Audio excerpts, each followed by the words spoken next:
All right, question 4. This is about atoms. Okay, so this number here, we got number 19 written here. This is a mass number. Okay, it is not relative atomic mass. Okay, I know on a periodic table it says relative atomic mass, but that's because on a periodic table it is relative atomic mass. The number on the periodic table says basically if I collected a random sample from the environment, okay, and I looked at and I combined all of the different isotopes of this element that I collected, the relative mass that I have, the average mass that I have, is going to be this number. And you can see that with chlorine at 35.5. Okay? I will never find a molecule, or an atom, sorry, of chlorine that has a mass of 35.5. The mass will either be 35 or 36, with maybe an oddball 37 thrown in there. So when we write them like this, we are explicitly saying what the mass number for that one is. So it's not a relative mass, it is the mass number. Okay, this is just a knowing it question. A mole is 6.02 times 10 to the 23.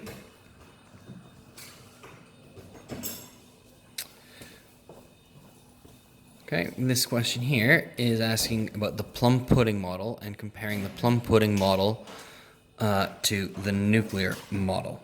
Okay, compare the two of them. So, plum pudding. Okay, you have a positive solid particle that has negatives throughout. Okay, so you got positive solid particle, negatives throughout. The nuclear model has the mass concentrated in a positive nucleus. And you've got the electrons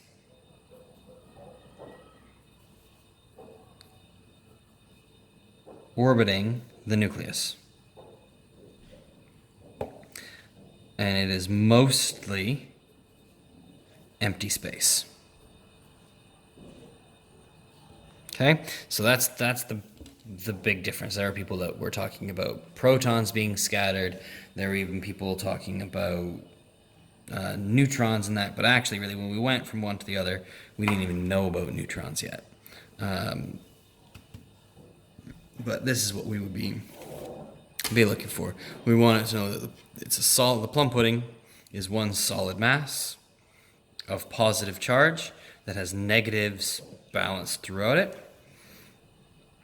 And for the nuclear model, very small concentrated nucleus that's positive, electrons orbiting around it, and that it is mostly empty space.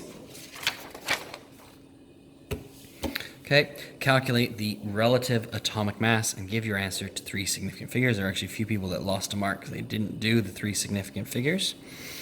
But basically, if you multiply the mass number by the percentage and then add it all up, you will get your answer. So 24 times 0.786 plus 25 times 0.101 plus 26 times 0.113. Okay, remember to convert percentages to decimals for multiplying. You need to divide by 100. You could multiply by 78.6 and then 10.1 and 11.3 and then divide the whole thing by 100.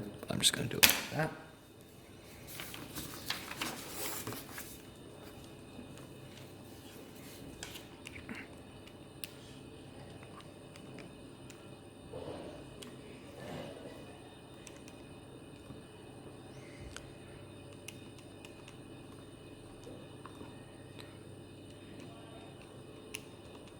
3. And that gives me 24.327, but to 3 significant figures, 24.3. Okay, if you just left it like that, you can only get 1 mark, unfortunately, because it explicitly asks for the number of significant figures. And that's question 4.